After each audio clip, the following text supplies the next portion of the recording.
That's a great strafing pass.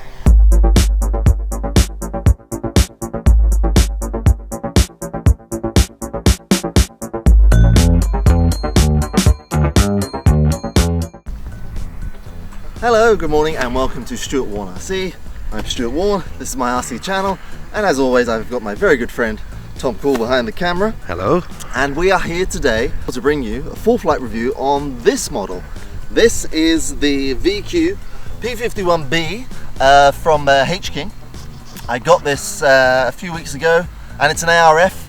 I've been building it out over the past couple of days and weekends, and it goes together very, very well. Now, being an ARF, this particular one has options for both wet fuel, like a nitro engine, and I decided to do electric. So my setup in this is actually the same motor that comes from an Avios Spitfire, which is a SK3 5550, around 380 kV.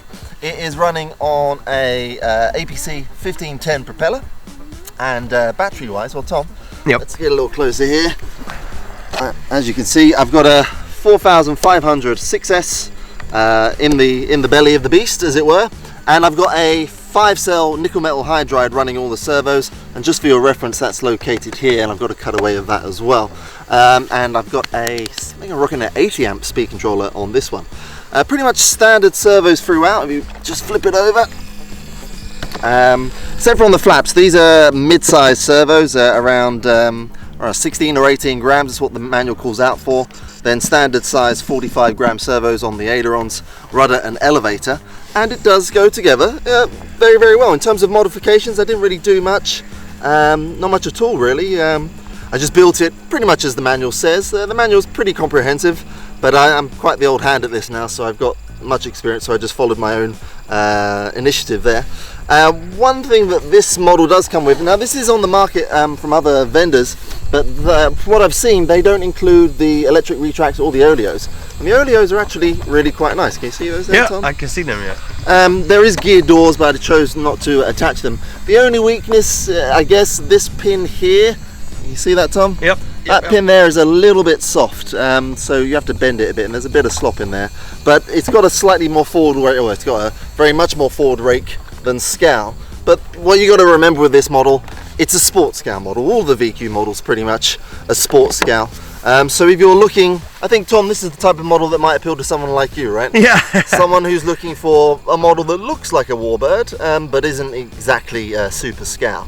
So what you're buying is a sports scow model, and it's reasonable quality ARF, definitely not the best on the market, but then the price is very, very good by comparison too. The covering is it's got this, can you see that, Tom? It's got this like printed detail on it. Now this is actually a self-adhesive type of covering, and there's one or two drawbacks of that. First of all, it's a little brittle. You got to watch out for that when you're transporting it. I've already put a few holes in the covering here and there, and also with temperature change it will sag and wrinkle, but then as soon as you get it out in the sun for 10-15 minutes it straightens right out. Tom, we saw that when we brought it down in the car, didn't we? It was, oh my god, it's really messed up, but then no, leave it in the sun and it's fine. I'm getting around 6.5-7 minutes on this. It flies like an arrow, really, really good, and balsa always flies better. I do like foam, and foam is always, I've been all about foam, certainly in recent years with my work, but if I had a choice, it would always be balsa. And especially with a model such as this that's versatile in both, it can be nitro and electric power. But this is electric, it's 6S, and Tom, I think we're ready to give it a full flight review, yeah? Let's go. Okay, rolling. Rolling.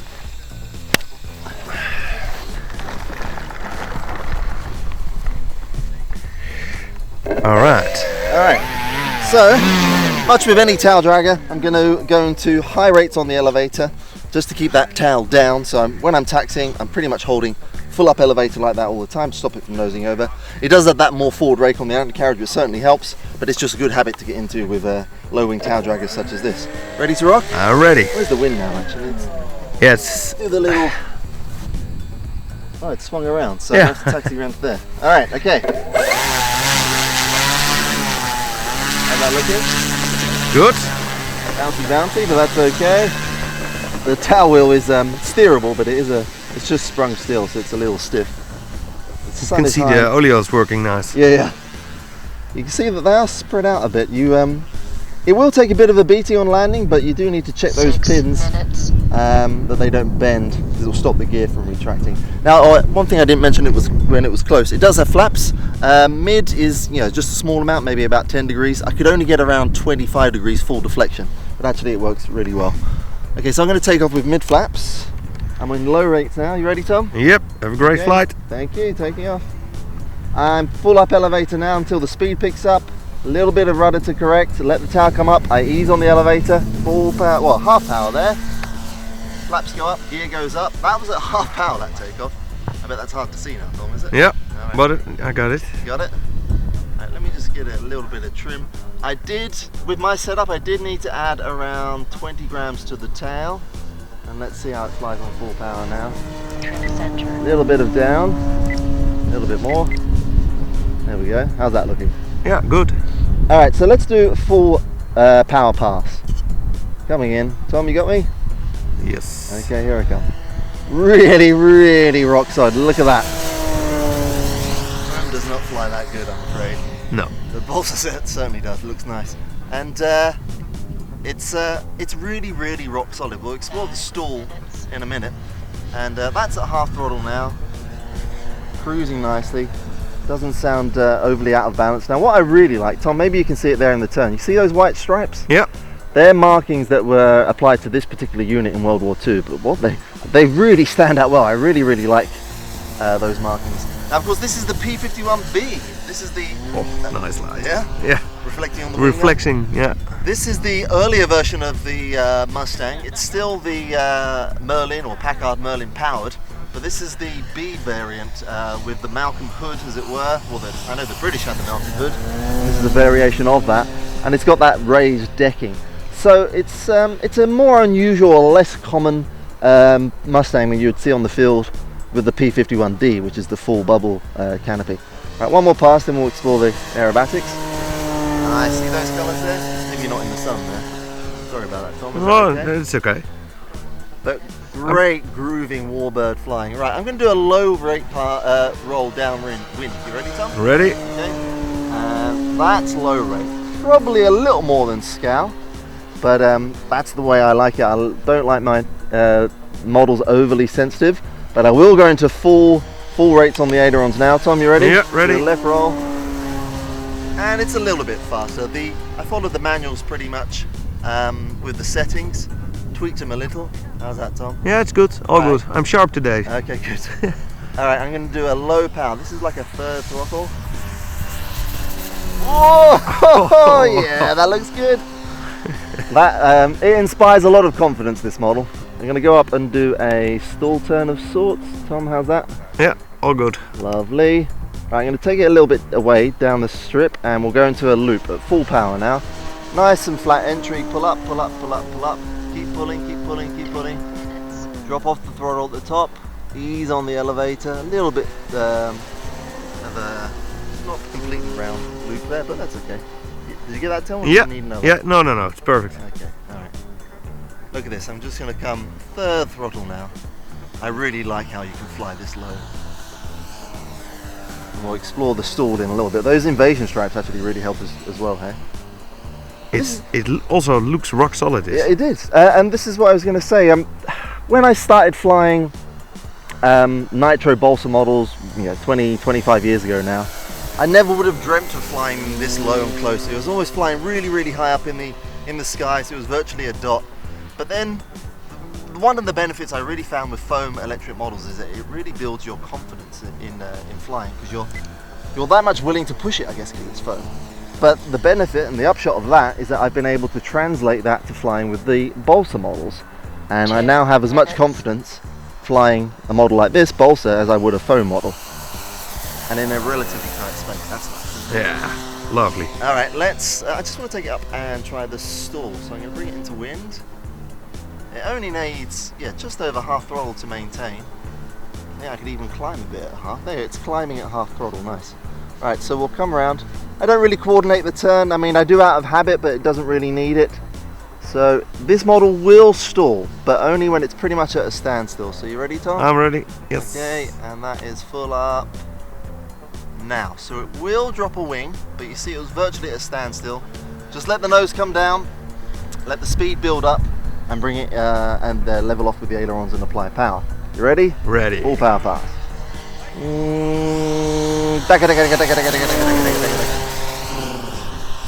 That's a great strafing pass. Of course, that's what the Mustangs were famous for, certainly in the latter part of the World War II in Europe, for strafing attacks. And actually, the Americans were the only people that accredited ground kills as aerial kills, so there was many ground aces. And this particular model, Berlin Express, is modeled on an aircraft that supposedly flew by or through the arches of the Eiffel Tower. Serious? In 1944, when it was chasing a Bf 109. Cool. Not sure if that's true, but it's definitely a cool story.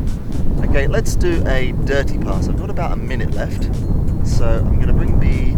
Actually, let's do the flaps first. So look, can you see it now, Tom? Yeah. So with mid flaps, no change, and I'm going to maintain mid flaps now as I come around. 20 seconds. Oh, look how slow it's going. Okay, you got that, Tom? Yeah, now I got it. Now I'm into wind. That's full flaps. No change. Lovely. It just slows down. Great. 10 seconds. Alright, 10 seconds she's saying. You'll have to ignore my lady on the radio. She gets a bit annoying. She repeats herself. Just talk over her. 10 seconds. Low pass, full throttle, downwind, then we'll come into land. Oh, solid. Oh, it looks especially good when the sun comes around.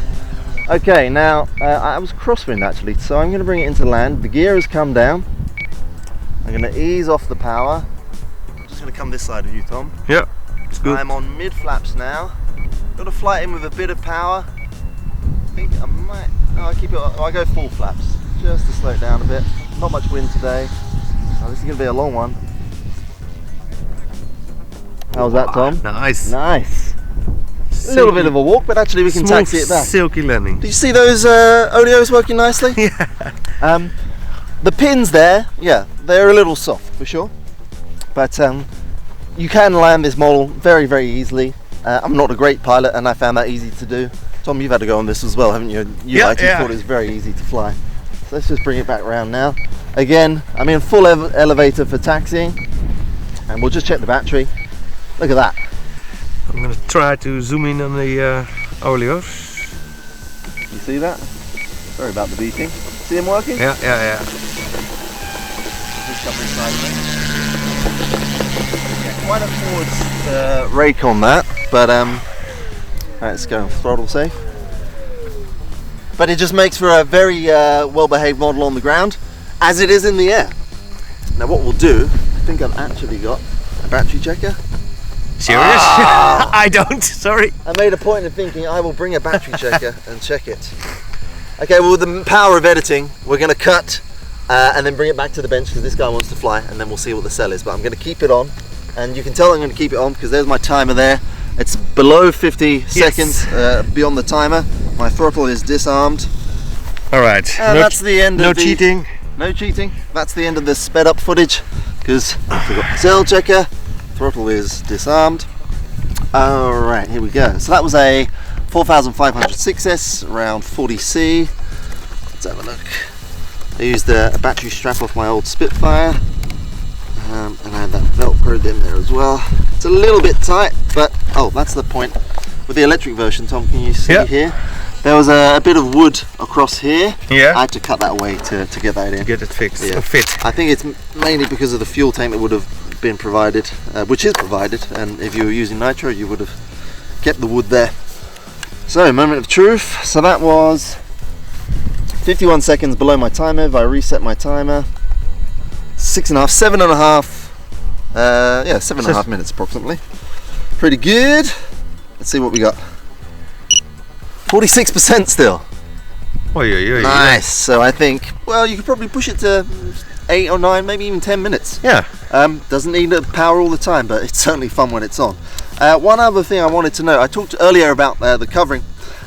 One feature I really like with this model in the box was a pack of green and silver self-adhesive fixed tape, if you like. So if you make a hole in the model, you can patch it up. And I was talking about holes in models earlier. I don't know if you can see there, but I did a little ding there. It's colour matched really well, and it works perfectly. So that's it. That's pretty much all I have to say about this model. What I will do, Tom, if we can just very quickly show those retracts working. Alright, so... Yep. And then if you zoom out for a wide when they open, they work really nicely. And the flap deflection, so you guys can see, that's my mid, and that's full. That's all I could get, but I mean, it's fine. I think in full size they would have had more, but it flies great with it. Yeah, you don't need it, eh? No, I don't think so. Really nice model. The price was very reasonable, I thought, especially as the retracts are included. So if you're looking for a warbird, but you're not necessarily a warbird, a massive scale buff or history fan like myself, but want something that looks like a warbird and flies great and handles really well and is great on grass, definitely check out the VQ P-51B from Hobby King, H King. But for now, thank you very much for watching. If you like, please like. If you want to subscribe, you can. That's great. I'm not really chasing subscribers, but it's welcome if you want to do that. And if you have any comments, please leave them below the video description. My kids are screaming. I gotta go. Tom, thank you very much as always. Welcome, and I hope you guys enjoy. Thank you, Tom. And I'll see you guys next time on Stuart Ward RC. Thanks. Bye. Bye.